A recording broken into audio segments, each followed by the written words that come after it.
Mahatma Gandhi national employment guarantee act అంటే దాంట్లో register చేసుకున్న ప్రతి ఒక్కరికి కూడా పనిచేసే హక్కు, భారతదేశంలో పనిచేసే హక్కు భారతీయులకు ఉంది. దాని ద్వారా అంటే 100 పని దినాలు కల్పించాలి కంపల్సరీగా. సంవత్సరానికి 100 పని దినాలు కల్పిస్తే వాళ్ళకి జీవనోపాధి దొరుకుతుంది అనే ఉద్దేశంతో ఆ రోజున యాక్ట్ చేశారు. ఇది మహాత్మా గాంధీ నరేగా అంటారు. ఇప్పుడు ఆ మహాత్మా గాంధీ పేరు తీసేసి ఏదో రామ్జీ అంటారు, జీరామ్జీ. అసలు మహాత్మా గాంధీ పేరు తీసేయడానికి అంటే మహాత్మా గాంధీ చంపేసింది మీ పార్టీ. బీజేపీ ఆర్ఎస్ఎస్ వేరు అనుకోవట్లేదు. స్వాతంత్ర్యం తీసుకొచ్చిన మహాత్మా గాంధీని చంపేసిన పార్టీ ఒక మంచి యాక్ట్, రూరల్ ఎంప్లాయ్మెంట్ యాక్ట్, దాన్ని పేరు తీసేయడం అంటే మరొకసారి చంపేయడానికి తయారైపోయిందేమో అన్న సందేహం కలుగుతా ఉంది. నేను ఒకటి చెప్తా ఉన్నాను, 2004 నుంచి 2014 వరకు మన్మోహన్ సింగ్ ఆధ్వర్యంలో ఒక బ్యూటిఫుల్ యాక్ట్స్, భారతదేశంలో ఇప్పటి వరకు కనీవిని ఎరగని యాక్ట్లన్నీ తీసుకొచ్చారు. ఇప్పుడు మీరు 2014 నుంచి ఇవాళ 2025 11 సంవత్సరాలు 6 నెలలు మీరు ఒక మంచి యాక్ట్ ఏమైనా తీసుకొచ్చారా? మీరు చేసిన పని ఏంటంటే స్విచ్ బ్యాంక్ నుంచి డబ్బు తీసుకొచ్చేసి ప్రతి భారతీయుడి ఖాతాలో 15 లక్షలు వేస్తామని చెప్తారు. అయిపోయింది. ఎంతవరకు వేశారు? భారతీయులు అందరూ చూశారు. సడన్ గా నోట్ల రద్దీ అన్నారు. తర్వాత కార్పొరేట్లకి యూపీఏ గవర్నమెంట్ రైతులకి 70,000 వరకు 70,000 రైతుల వరకు 2 లక్షల రూపాయలు రుణాలు మాఫీ చేస్తే 70,000 మంది రైతులకు చేస్తే మీరు 25 లక్షల కోట్లు కార్పొరేట్లకి వాళ్ళు తీసుకున్న సొమ్ముని, బ్యాంకుల నుంచి తీసుకున్న సొమ్ముని మీరు రుణమాఫీ చేశారు. అంటే ప్రజలు మీరు ఏంటంటే ఓట్లు చేసి గెలుస్తున్నారు తప్పితే ప్రజల యొక్క అభిమానంతో మీరు ఎప్పుడూ గెలవలేదు. బహుశా 2014-15లో మీరు మామూలుగా గెలుచుంటారు, కానీ తర్వాత నుంచి మటుకు మీరు ఎప్పుడు కూడా ఇప్పుడు దాకా భారతదేశంలో మీరు misuse of governance, election commission misuse చేస్తూ ఉన్నారు, అట్లాగే కోర్టుల్ని మిస్యూజ్ చేస్తూ ఉన్నారు, ప్రెస్ని మిస్యూజ్ చేస్తూ ఉన్నారు, అట్లాగే ప్రతి సిస్టమ్ని, సిబిఐని మీరు ఉపయోగించుకుంటున్నారు, ఈడీని ఉపయోగించుకుంటున్నారు. ఇలా చేస్తున్నారు తప్పితే మీరు ఒక మంచి చట్టాలు ఏం తీసుకొచ్చారో ఒకసారి చెప్పండి. మేము ఏ చట్టాలు తీసుకొచ్చినా మేము చెప్తాం. మేము ఈ చట్టాలు తీసుకొచ్చాం అని మేము చెప్తాం. మీరు బీజేపీ వాళ్ళు, మీరు ఎన్డీఏ వాళ్ళు, మీరు ఏం చట్టాలు తీసుకొచ్చారు? మేము పరిపాలన పారదర్శకతగా ఉండాలని చెప్పి సమాచార హక్కు చట్టం తెచ్చాం, RTI act, right to information act. అలాగే జాతీయ ఉపాధి హామీ పథకం, Mahatma Gandhi national rural employment guarantee act, మహిళల్ని గృహహింస నుంచి రక్షించారు, డొమెస్టిక్ వైలెన్స్ యాక్ట్ నుంచి. అంటే ప్రతి వర్గం గురించి మా గవర్నమెంట్, కాంగ్రెస్ గవర్నమెంట్ ఆలోచించింది. మహిళలకు రక్షణ గురించి డొమెస్టిక్ వైలెన్స్ యాక్ట్ మేమే తీసుకొచ్చాం. అలాగే రైట్ టు ఎడ్యుకేషన్ యాక్ట్ కూడా మేమే తీసాం. ఎందుకంటే గృహం ఖచ్చితంగా నిర్బంధంగా చదువు అన్నది నేర్చుకోవాలి. దానివల్ల ఎంతో మంది పేద విద్యార్థులు కార్పొరేట్ స్కూల్స్ లో ఈ రోజున జాయిన్ అయ్యే పరిస్థితి. ఖచ్చితంగా యాక్ట్ అవ్వడం వల్ల 20% ఆఫ్ సీట్స్ పేద పిల్లలకి కార్పొరేట్ సెక్టార్ ప్రైవేట్ స్కూల్స్ లో ఎల్కేజీ నుంచి కూడా ఇచ్చే పరిస్థితి ఆ చట్టం వల్ల ఉంది. అలాగే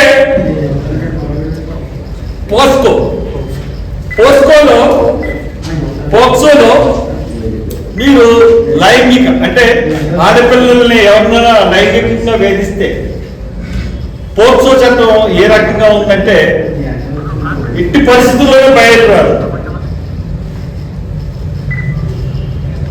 protection of children from sexual offences act, protection of children from sexual offences act POCSO. అది అలాగే చిన్నపిల్లల గురించి లైంగిక నేరాల గురించి కూడా మేము ఆలోచించి ఏడవ చట్టం చేసాం. తర్వాత లోక్పాల్ అండ్ లోకాయుక్త. లోక్పాల్ అంటే కేంద్రంలో ఉన్న మినిస్టర్లకి, ప్రైమ్ మినిస్టర్కి, అట్లాగే లోకాయుక్త అంటే సీఎంకి. అసలు ఆ లోక్పాల్ని లోకాయుక్తుల్ని అపాయింట్ చేయడానికి మీరు మానేశారు. అలాగే NFSA national food security act అంటే జాతీయ ఆహార భద్రతా చట్టం.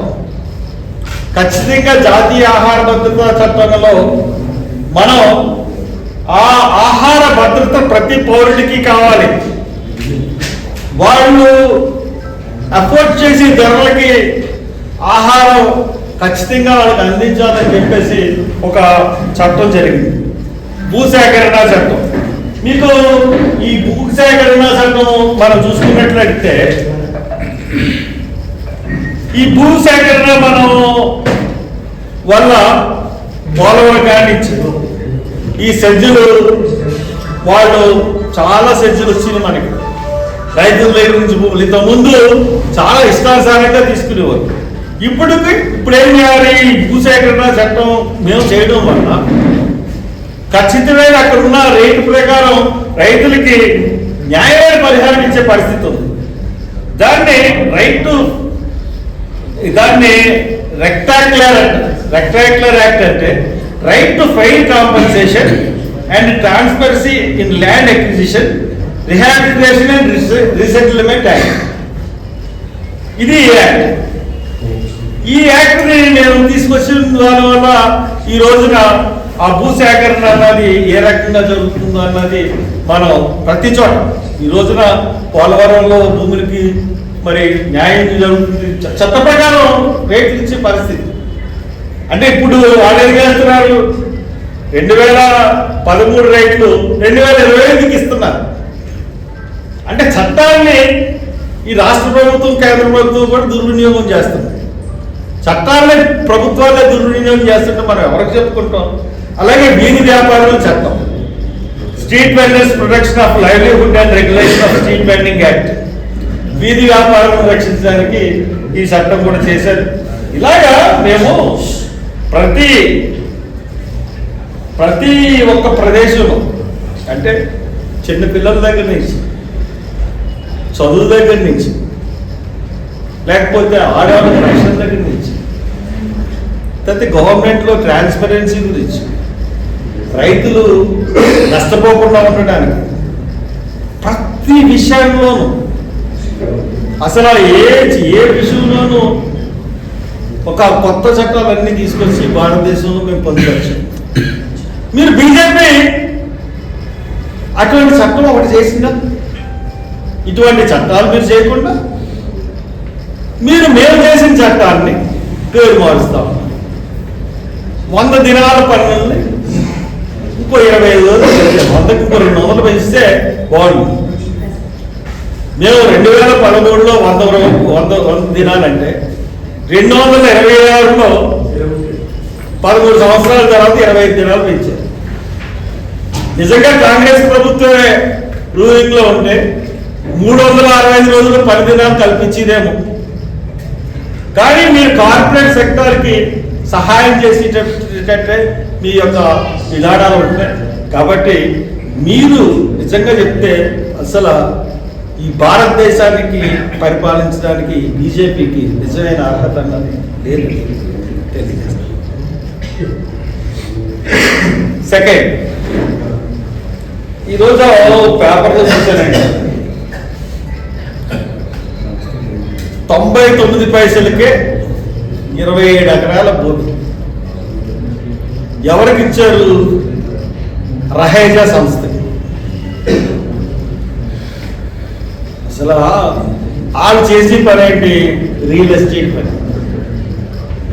పైగా ఈ 27 ఎకరాలే కాకుండా ఇంకో 93 కోట్లు ఇస్తారట కట్టడానికి. కట్టిన తర్వాత వాళ్ళు అమ్ముకోవచ్చంట. దీనివల్ల 15,000 మందికి పని దొరుకుతుంది.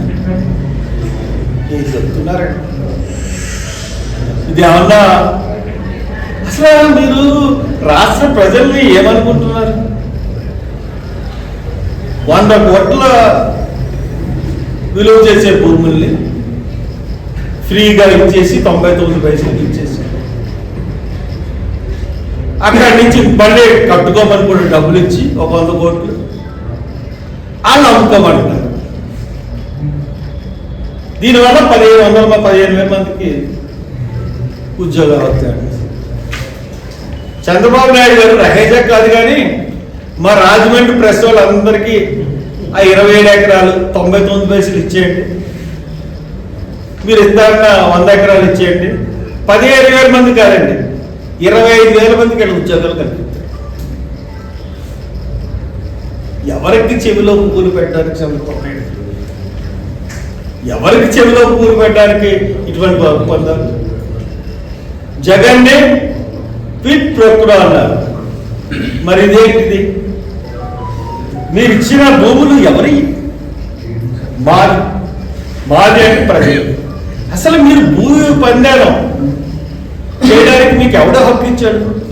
పోనీ దీంట్లో ఈ రహేజాకి ఇచ్చిన భూముల్లో ఈవెన్ క్యాబినెట్ ఆమోదం కూడా లేదా?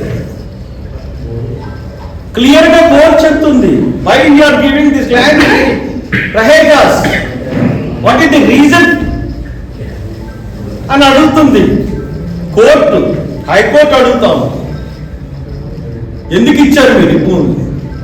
ఒక రియల్ ఎస్టేట్ సంస్థకి ఇంత తక్కువగా ఇచ్చి ఇంత మళ్ళీ డబ్బులు ఎందుకు ఇవ్వడానికి మీరు అంత ఆసక్తి కనపరుస్తున్నారు అని అడుగుతుంది. అంటే it makes the quid pro అన్నది మనకి చాలా క్లియర్గా కనపడుతుంది. ఇప్పుడు మళ్ళీ కూడా ఏంటి, ఇలా చేస్తారని చెప్పేసి మీరు ఎవరన్నా ప్రకటించారా? మీరు ఏమైనా టెండర్ కాన్ఫరెన్స్ చేశారా అని కూడా అడుగుతుంది. క్విడ్ ప్రో అంటే టెండర్లు ఎందుకు కాల్ చేస్తారండి? నోటిఫికేషన్స్ ఎందుకు ఇస్తారండి? ఎవరికి కావాల్సింది అడిగి ఇచ్చారు. ఇప్పుడు దాకా తెలుగుదేశం గవర్నమెంట్లోకి వచ్చిన తర్వాత టీసీఎస్కి 21 ఎకరాలు ఇచ్చింది, కాగ్రిజెంట్కి 22.19 ఎకరాలు ఇచ్చింది, సంపర్క మదర్సన్ ఇంటర్నేషనల్కి 3 ఎకరాల 55 సెంట్లు ఇచ్చింది, ఏఎన్ఆర్ గ్లోబల్ కార్పొరేషన్కి 10 ఎకరాలు ఇచ్చింది, రహేజా కార్పొరేట్ రియల్ ఎస్టేట్కి 27 ఎకరాల 10 సెంట్లు ఇచ్చింది. రాష్ట్రంలో భూములన్నింటినీ అమ్మేయడానికి మీకు ఎంత డబ్బు తీసుకుంటున్నారు? 99 పైసలకి ఇచ్చి మీరు బ్లాక్లో లేకపోతే క్విడ్ ప్రొక్రోలో ఎలా సంపాదిస్తున్నారు? ఏ ఉద్దేశంతో ఈ భూములన్నీ ఇచ్చేస్తున్నారు? ఈ భూములన్నీ ఇచ్చేసి మీరు ఇష్టానుసారంగా మీ ఇష్టం వచ్చిన కంపెనీలకు ఇచ్చేయడానికి మీ తాత సంపాదించిన భూముల, లేకపోతే మీ మామ ఎన్టీ రామారావు సంపాదించిన భూముల? ప్రజల భూములు ఇవి, ప్రజల భూములు. ప్రజల భూముల్ని మీరు ఇష్టానుసారంగా ఇచ్చి ఇవ్వడానికి మీకు అర్హత లేదు. ఇవన్నీ కూడా మీ గవర్నమెంట్, మీరు ఇప్పటిదాకా ఉంటారనుకుంటున్నారేమో, మీ గవర్నమెంట్ పోయిన వెంటనే మీ మీద యాక్షన్ ఇటువంటి చేసి మిమ్మల్ని తుమ్ముడు కూడా చేశారు. మళ్ళీ ఇప్పుడు కూడా ఖచ్చితంగా చేస్తారని చెప్పి నేను తెలియజేస్తాను. ఈ భూముల విషయం ఎనీ క్వశ్చన్స్? పోలవరం బాబు గారు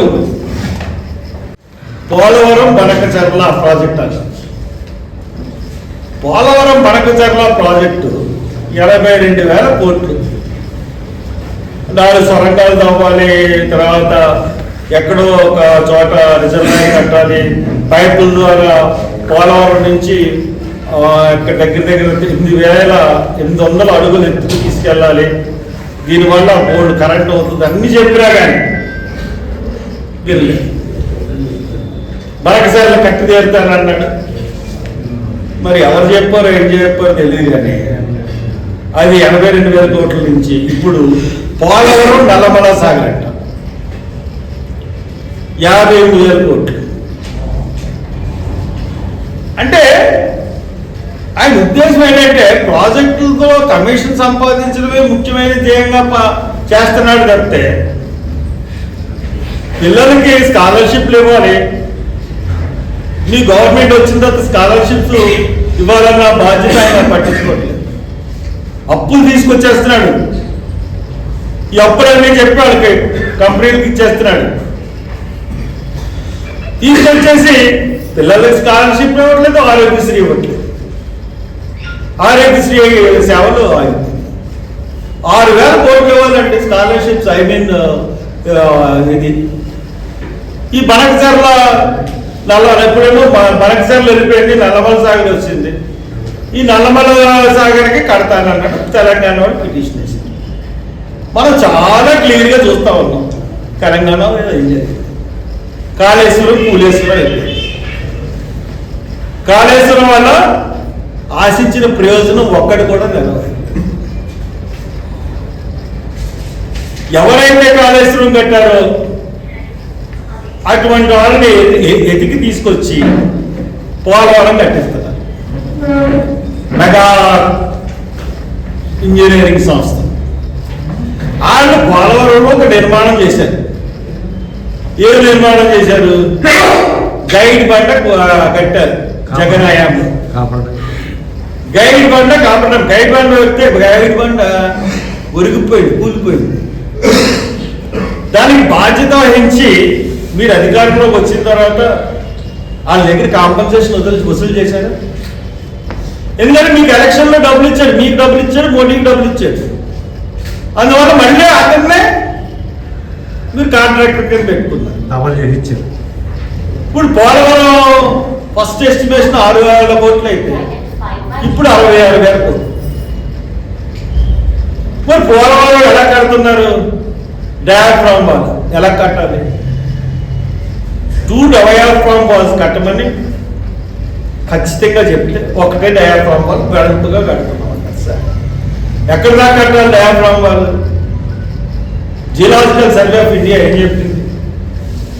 హార్డ్ రాక్ వరకు పోలవరం డయాఫ్రామ్ వాల్ కట్టాలి, లేకపోతే ప్రమాదం. హార్డ్ రాక్ వరకు కట్టలేదు, కట్టేశారు. తర్వాత 2 కాపర్ డ్యాములు కట్టారు. కాపర్ డ్యాముల ఉద్దేశం ఏంటి? చంద్రబాబు మళ్ళీ 2 కాపర్ డ్యాములు కట్టాడు. ఆ కటేపో కాపర్ డ్యామ్ కట్టాడు, ఇటేపో కాపర్ డ్యామ్ కట్టాడు. కాపర్ డ్యామ్ ఉద్దేశం ఏంటి? నీళ్ళని లేకుండా చేసి ఈ నిర్మాణం ఏది rock come earth filling dam, rock come earth filling dam ని నిర్మాణం గురించి కాపర్ డ్యామ్లు కట్టారు. ఇప్పుడు డయాఫ్రామ్ వాల్ కట్టాలి. ఇది ఈ డ్యామ్ కడుతున్నారు. డ్యాము ఎంత లోతు నుంచి కట్టాలి? టు బి ఫ్రాంక్ కట్టాలి చెప్పాలంటే సముద్రపు మట్టం ఎంత ఉంది? ఇప్పుడు మనం సముద్రపు మట్టానికి మనం కూర్చున్నాం, ఇంత ఎత్తులో ఉన్నాం. అంటే 100 అడుగులో 200 అడుగులో ఎత్తులో. అంటే సముద్రపు మట్టం అనేటోడికల్లా అక్కడ వరకు నీళ్లు రావడానికి ఛాన్స్ ఉన్నది. అది గురించి కాపర్ డ్యాములు కట్టినప్పుడు కూడా నీళ్లు రాకుండా ఉండడానికి కాపర్ డ్యాములు కడితే వాళ్ళు చెప్పిన లెక్కలు ఒకటి, అక్కడ కట్టిందో ఆ లెక్కల వల్ల ఆ కాపర్ డ్యామ్ నుంచి సీపేజ్ వచ్చేసింది. సీపేజ్ వచ్చేస్తే ఈ ఫారినర్స్ తీసుకొచ్చారు, విదేశీ నిడుపులు అని చెప్పేసి పెద్ద వాళ్ళందరూ తీసుకొచ్చారు. బట్రస్ డ్యామ్ కట్టమన్నారు వాళ్ళు. దాని ఎదురుకుండా ఇంకో బట్రస్ డ్యామ్ కట్టండి, కాపర్ డ్యామ్ ఎదురుకుండా నీళ్ళు రాకుండా ఉంటాయన్నారు. అది కట్టారు. అది కట్టిన తర్వాత సీపేజ్ ఎక్కడ ఆగిందండి? సీపేజ్ ఆగలేదు. వచ్చేస్తా ఉంటే పంపులు పెట్టుకున్నారు. ఎంత హార్స్ పవర్ పంపులు పెట్టారో తెలుసా? అవి ఎవ్వరు చూడకుండా ఆ లోనకి ఒక ప్రెస్ రిపోర్ట్ కానీ ఒక చీమను కూడా వెళ్ళకుండా పోలవరం అన్నది ఎవరిదండి? ప్రజల సొమ్ము, ప్రజల గురించి ఖర్చు పెడుతున్న సొమ్ము. ప్రజలు కానీ పత్రికలు కానీ ఆ డ్యామ్ చూడడానికి వీల్లేదు, ఎవరు అక్కడానికి వీల్లేదు, అక్కడ ఏం జరుగుతుందో ప్రపంచానికి తెలియడానికి వీల్లేదు. ఇవన్నీ బయటకు వచ్చేస్తాయి. కాపర్ డ్యామ్ అయిపోయింది. ఇప్పుడు రాకమ్ ఎర్త్ ఫీలింగ్ డ్యామ్ ఇది ఎక్కడి నుంచి కట్టండి? సముద్ర మట్టం నుంచి కట్టాలి. కొన్ని సముద్ర మట్టం నుంచి బాగా లోతు వరకు కట్టలేకపోతున్నారు. సముద్ర మట్టానికి ఒక 8 మీటర్ల ఎత్తులో కట్టాలి. కడితే యాక్చువల్గా అయితే ఒక 5 మీటర్ల ఎత్తులో కట్టాలి. 5 మీటర్ల ఎత్తులో కూడా కట్టలేకపోతున్నారు. ఒక 8 మీటర్ల ఎత్తులో కట్టాలి. నిలుపులు ఇచ్చిన రిపోర్ట్స్ ప్రకారం 8.83 హైట్ నుంచి కట్టితే సరిపోతుంది. 8.34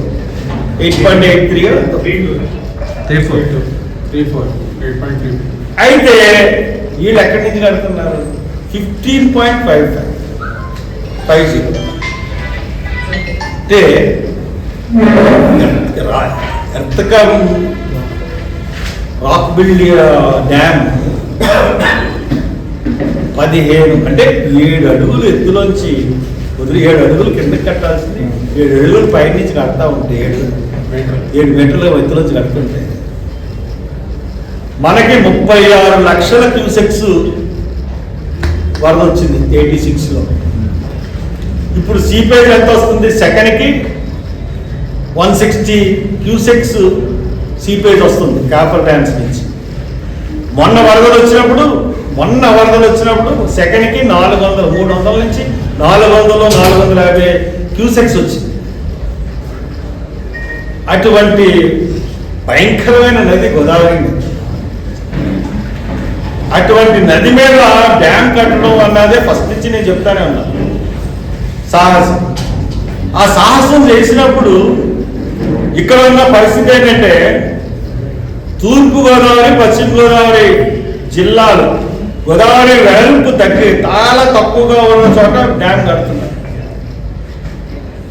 అక్కడ కానీ ఎరోజన్ ఫామ్ అయ్యి ఈ కట్టడం నిర్మాణాలు కానీ ఎరోజన్లోకి గుడికి అయితే తుక్కు అయిపోతుంది. 2 జిల్లాలు మ్యాప్లో దేవాలయం అంటూ కాకినాడ ఏముండదు.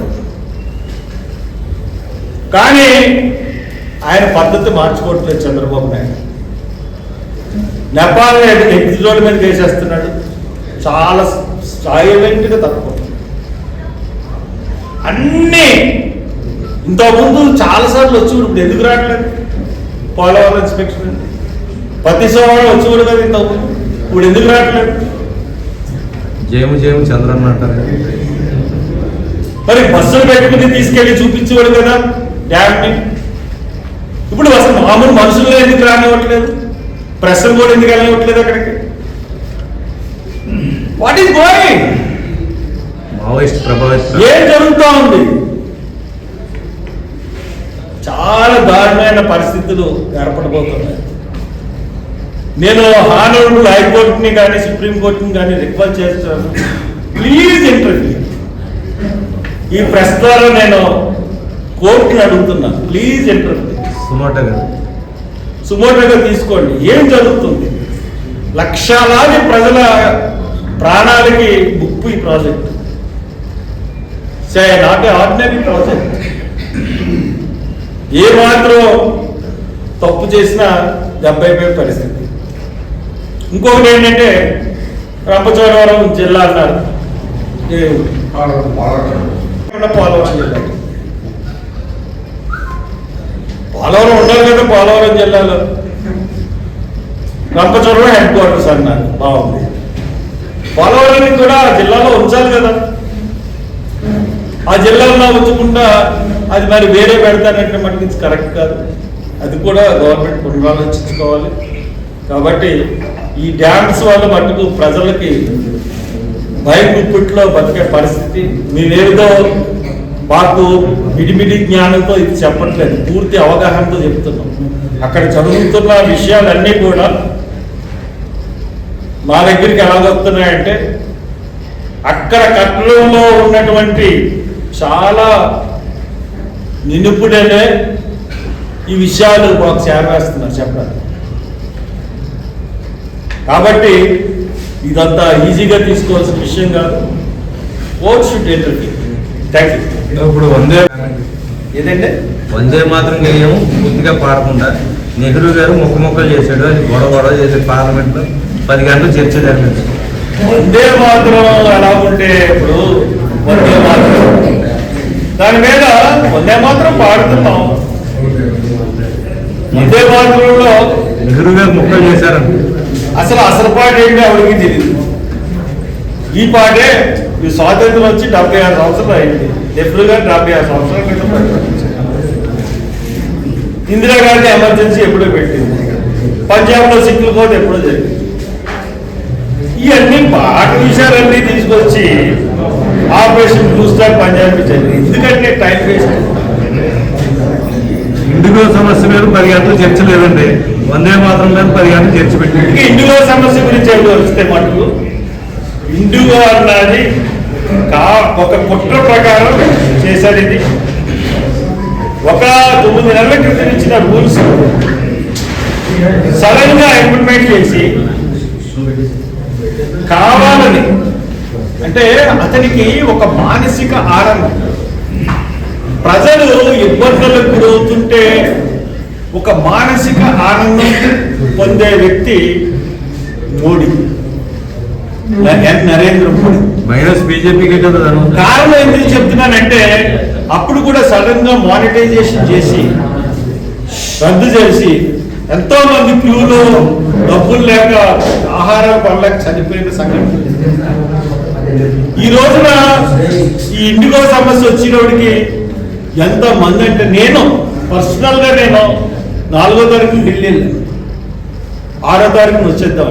జయశంకర్ గారు వచ్చిన మీరు అక్కడ ఉన్నారు.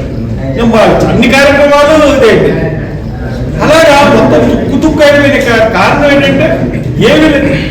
పోనీ మీద ఇంత నష్టం చేశారు, ఇంతమందికి వేతన గురి చేశారు. ఇండియో గవర్నమెంట్ చర్యలు ఏమైనా ఉన్నాయా? చర్యలు రూల్స్ తీస్తారు. లేకపోతే రామ్మోహన్ నాయుడు నెక్కేస్తారు. చేసినంత మోడీ కంపెనీ. ఇది చాలా దారుణమైన.